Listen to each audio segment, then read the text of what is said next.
Assalamualaikum warahmatullahi wabarakatuh.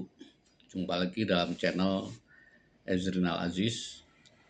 Hari ini adalah tanggal 21 April 2026. Kita sama-sama bangsa Indonesia memperingati Hari Kartini. Makanya saya tempel itu fotonya Kartini. Kartini, Bung Hatta, dan Haji Agus Salim itu kira-kira seumuran ya, sejaman ya. Sekitar 24 tahun yang lalu saya membuat buku berjudul Jejak Tokoh Inspiratif. Ini gambarnya juga gambar Kartini ya. Salah satu tokoh yang saya ulas adalah Raden Ajeng Kartini. Saya termasuk yang mengagumi beliau dengan tulus ya. Yang saya kagumi itu karena beliau itu sangat muda ya, wafatnya umur 25 tahun. Tapi pikirannya sudah visioner, sudah melampaui zamannya. Jadi ada yang membandingkan ya. Kenapa harus Kartini yang kita puji-puji? Kenapa bukan Cut Nyak Kartini itu apa? Ya? Jasanya apa? Ya? Dia tuh ya hanya bikin sekolah kecil terbatas saja. Tapi kalau Cut Nyak itu betul-betul berperang, memanggul senjata, memerangi Belanda ya.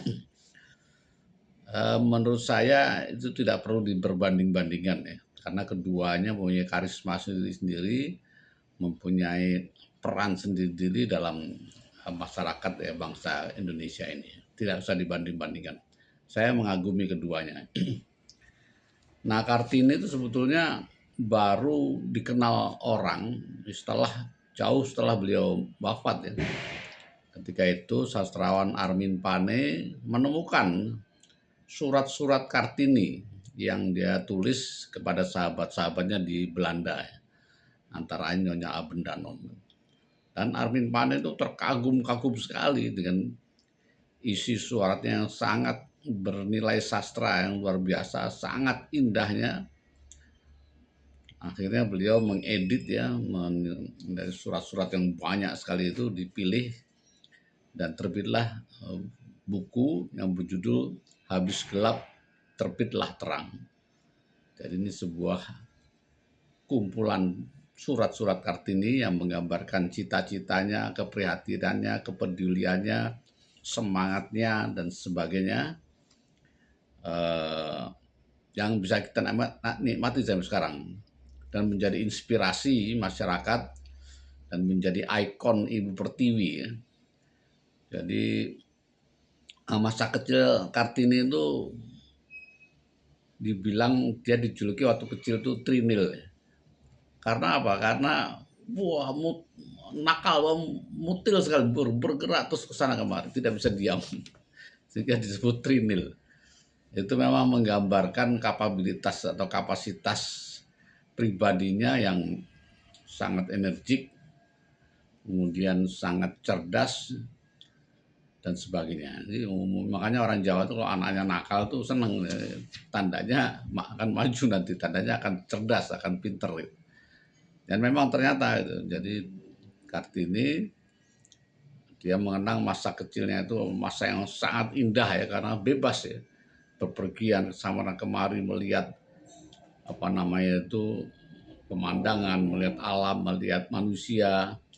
Namun ketika sudah akhir balik ya, sesuai adat Jawa, adat keraton, adat bangsawan, harus dipingit, nggak boleh kemana-mana, di rumah terus. Padahal dia kapasitasnya, keinginannya yang meluap-luap untuk melihat sesuatu, untuk mengerti sesuatu itu luar biasa. Ini sangat sangat menyiksa dirinya, dan pelampiasannya adalah dengan menulis surat itu ke berbagai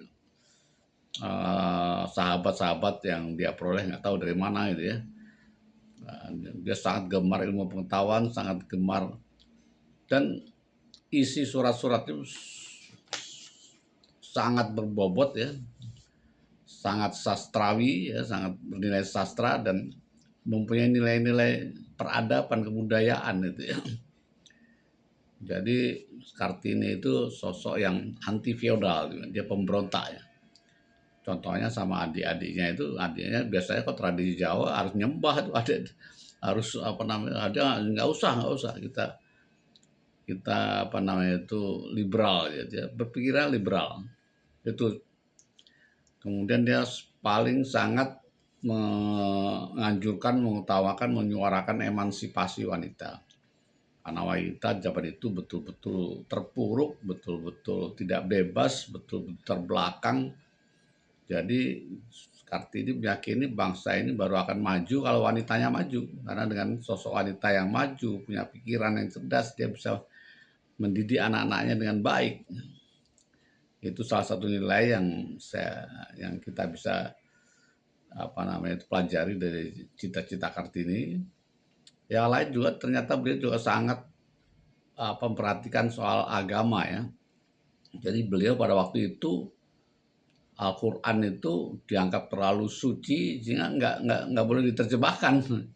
Jadi beliau menantang yang menganjurkan pada ustadz-ustadz ya tolong diterjemahkan Al-Quran itu untuk bahasa Jawa, ke dalam bahasa Jawa supaya kami bisa belajar, bisa mengerti, bisa mendapat tuntunan yang benar, bukan hanya menghafal dalam bahasa Arab yang tidak ngerti artinya.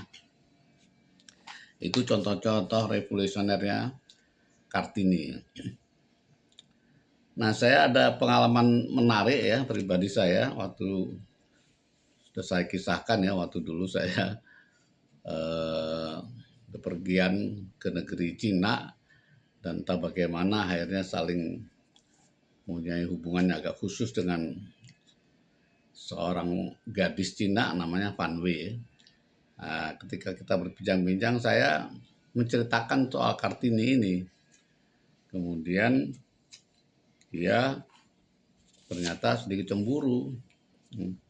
Dia bertanya, "Are you still close?" Apakah kamu masih dekat sampai sekarang? Saya jadi tertawa sendiri dan ya mohon maaf karena lupa memberitahu time frame-nya. It was 100 years ago. Saya tuh mengagumi riwayat hidupnya, bukan kita saling berhubungan. Ya ini intermezzo aja ya. Jadi itu pengalaman pribadi tentang Kartini. Untuk menutup saya ingin membacakan sebuah surat pendek aja dari Kartini kepada sahabatnya namanya Nyonya Zehandelar ya. Ingin benar hati saya berkenalan dengan seorang gadis modern, gadis yang berani serta mandiri, yang saya dambakan dengan jantung hati saya.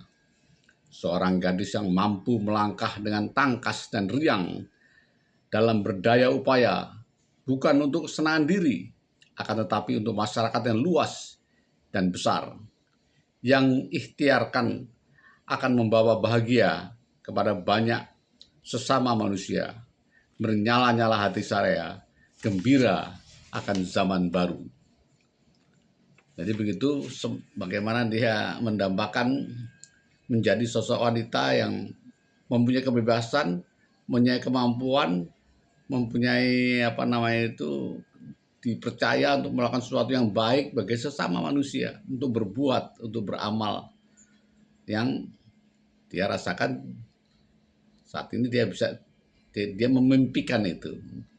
Makanya habis gelap terbitlah terang. Suatu saat nanti ya wanita-wanita Indonesia ya akan punya kebebasan, akan punya daya upaya untuk membangkitkan apa namanya kehidupan yang berbangsa yang lebih baik. Saya kira itu. Selamat Hari Kartini.